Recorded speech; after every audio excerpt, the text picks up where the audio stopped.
I got an interesting like DM on my phone. I think it was today, literally. So I checked my DM and I don't have my phone on me right now. And some guy messaged me. It was like, "My name is Jack Smooth." Yes, I have to call him out by name. My name is Jack Smooth, and do you want to be rich and famous? If so, join the Illuminati. Is it real? Become. I'm telling you, legit.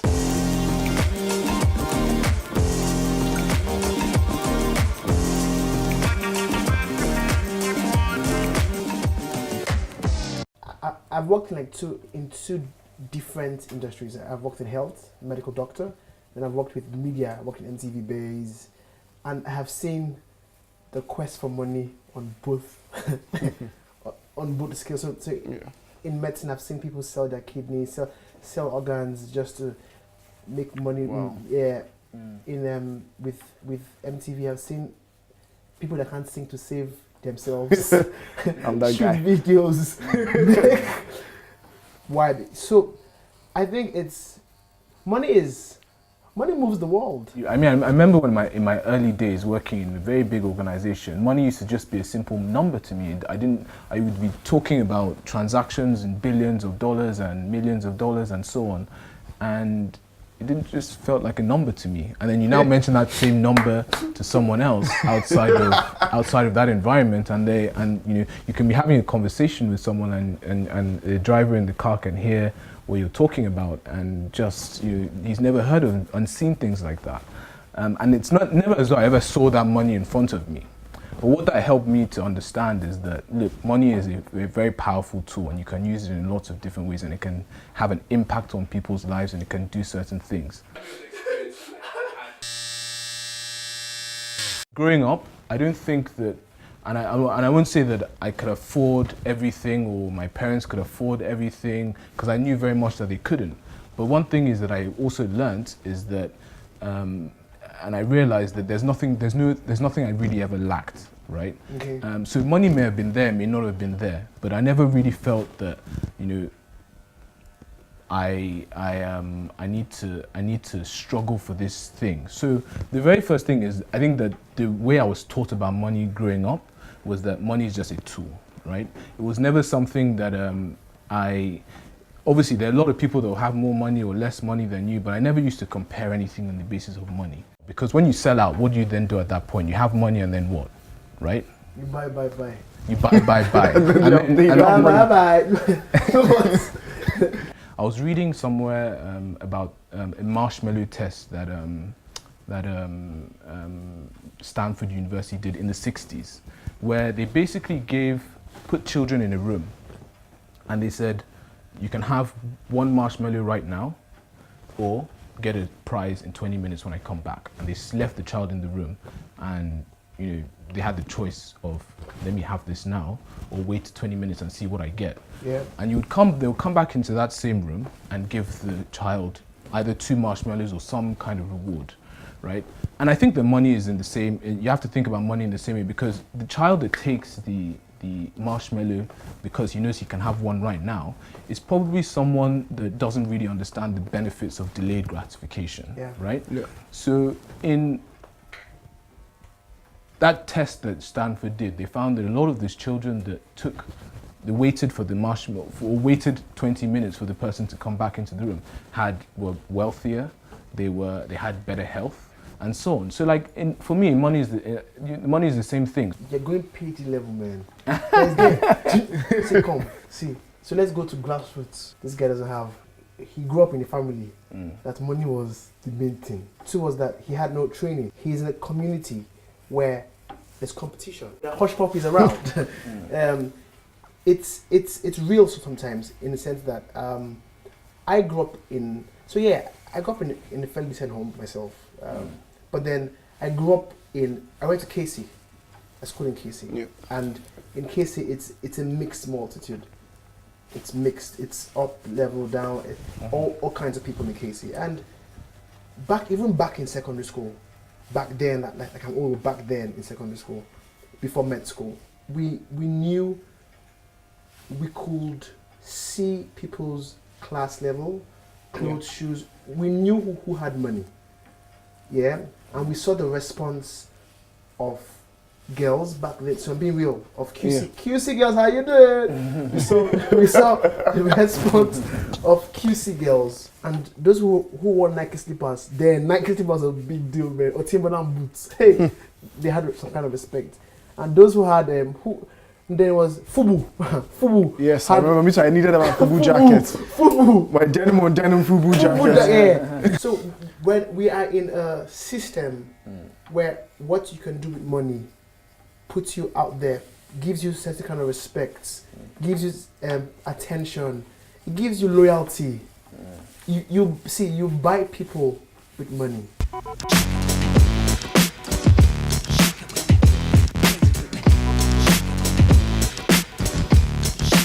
You're comparing it to the West, and that's relevant, but it's weird that the way that we idolize money, I think, is so influenced by the West. The country fuels the pursuit of money.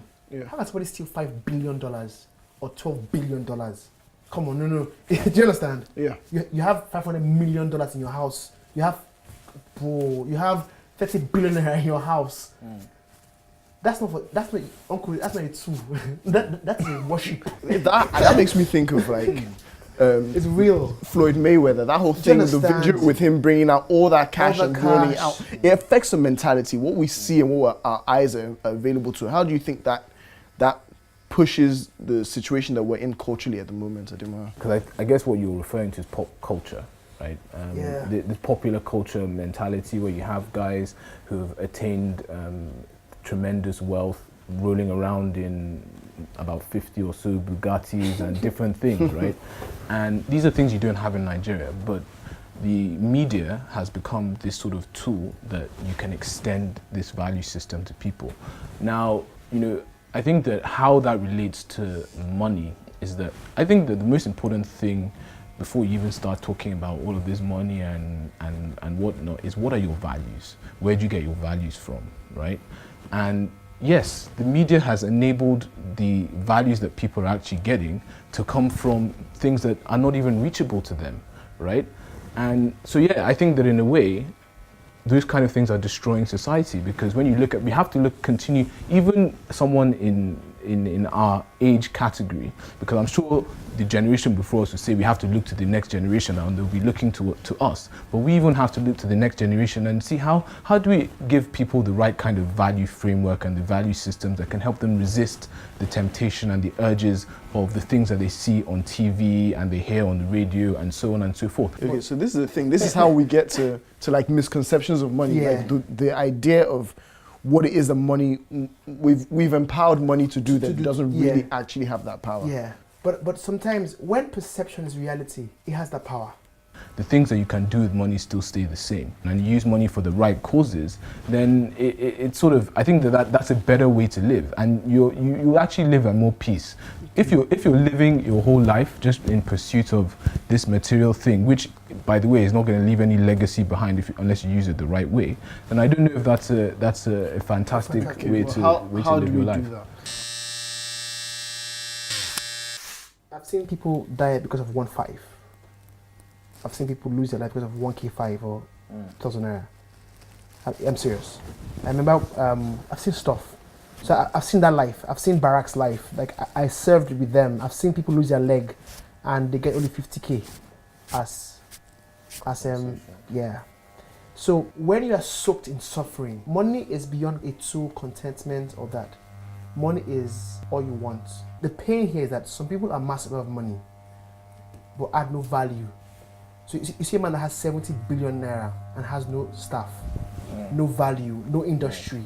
That's the pain. No legacy. So that's, for me, that's the irrational part of having money. You know, it's crazy to me, just as you said that, I remember the whole idea, the thing that happened with Fowles, where he critiqued people, promoting Yahoo guys, and then the backlash to him was crazy. And it was why? How has culture gotten to this place where we're seeing this as such a negative thing? But should I be very sincere with you? The boy on the street considers a Yahoo boy and a corrupt politician the same thing. Big boy. Yeah, corrupt politician, not all the corrupt ones. Yeah, the same thing. I'm using my words carefully. The same thing. So So for them is make the money anyhow. Yeah. That's the ends justify the Yeah. means.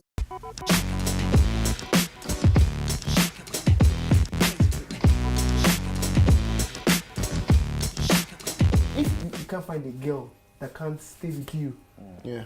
or can't grow with you. I think Wrong. sometimes that's the Wrong. problem. And see, the thing is, that it feels wrong. as a Wrong. single, official single. Yes. You are engaged, you are already found. You are married, you are found and .com'd. Yeah.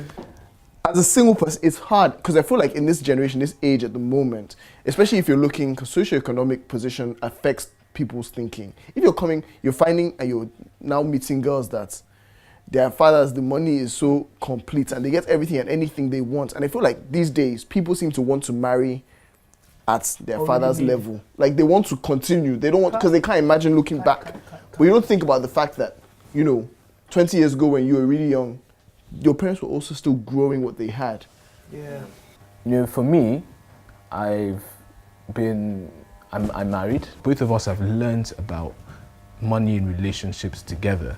When, because we've gone through having no money. I remember one time we went on holiday and by the time we got there, we realized that actually we can only have dinner like twice. And then from going from that to like where we are now, so we actually understand and we don't have crazy expectations of each other. We have realistic expectations because everything we get, we know it's for us, and it's not just for us. It's actually for we even have like when we budget for our obviously our household, our family, our daughter. But also like for philanthropical things. I've experienced different things, my brother. Different things. No, but tell me, because I would love to hear what you've experienced, because I've not seen it, and people talk about this. I think matter. on both ends, sometimes we fake how much we have. We just live based on packaging, and then we date a girl, and the girl this guy has Louis Vuitton and Gucci. This is a Hush Puppy Junior, a mini Hush Puppy. And then, and it's horrible because it's fake. I have friends that are married that borrow money. Just to make sure it doesn't look like they're lacking. And their wives have no idea. And it's crazy. It's. I think that's often so much because I think sometimes the way you start, It's you have to maintain it. You have to maintain it. So you create this thing. If we believe that, yes, money is what will get me a woman, and that's what you're spending, you have to sustain it because you can't then later say, oh, I'm changing because you ran out of the money because you weren't thinking wisely. Yeah.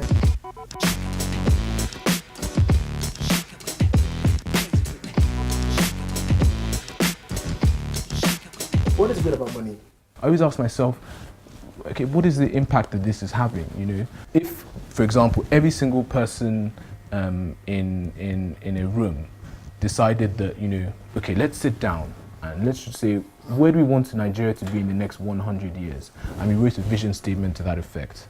We all built it together, we all believe in it together. Do you know that room of, say, 100 people can have an impact on an entire nation? Because we've united under one vision, we can get people to buy into that one vision. When everyone basically aligns to that one thing, then you have objectives. When you have objectives, then you know exactly how you want to utilize resources like money. I always have these discussions with people. I think as a Christian, our first purpose is to please God.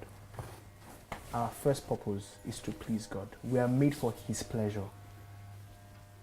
And in His pleasure, there is purpose. So, let me say, some people might not have money, and that is not God's purpose for them. They are not obeying, they are not working hard, they are not, that is their own. Some people might not have money, but God is with them and they are on a journey to get the money. Some people might have money, and God is pleased with them because they are using their money for God's pleasure. Some people might have money and God is not happy with them because it's corrupt money. In other words, the church for me is a church like Noah's Ark. The church is a place where all sorts of animals are inside, all sorts of people. And the essence of the church is to what? Is to save everybody. Yeah. The question you have to ask yourself is, to whom does that private aeroplane, Rolls Royce, Bugatti, who does it belong to? Yeah. And that kind of really sums up a lot of the things to do with money.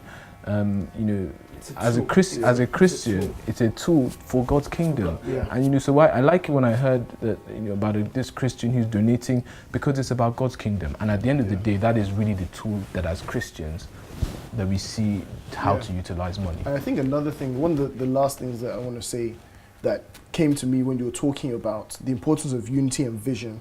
If there are people in the room and 100 people and they decide that this is what their vision is, when they're working towards that money, there's that unity. Something that's been ringing with me for a lot of this year is Habakkuk 2:2, Okay.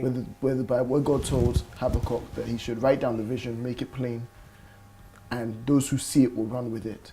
For the vision is an appointed time. The thing is about that is clarity in vision, having vision and understanding that people are attached to that vision. So we're not doing things, one, you have a vision that motivates your desire for money and the thing that you're using that money for, and that your vision, that when you write it down, other people can run with it. It means that there's importance in unity to achieve that vision. So therefore we're not doing things for a selfish reason. We're doing things as a community. So I think we need to look at the identity, we need to understand the vision behind money, the values behind money, and the purpose of it, and make sure that we're not selfish about it.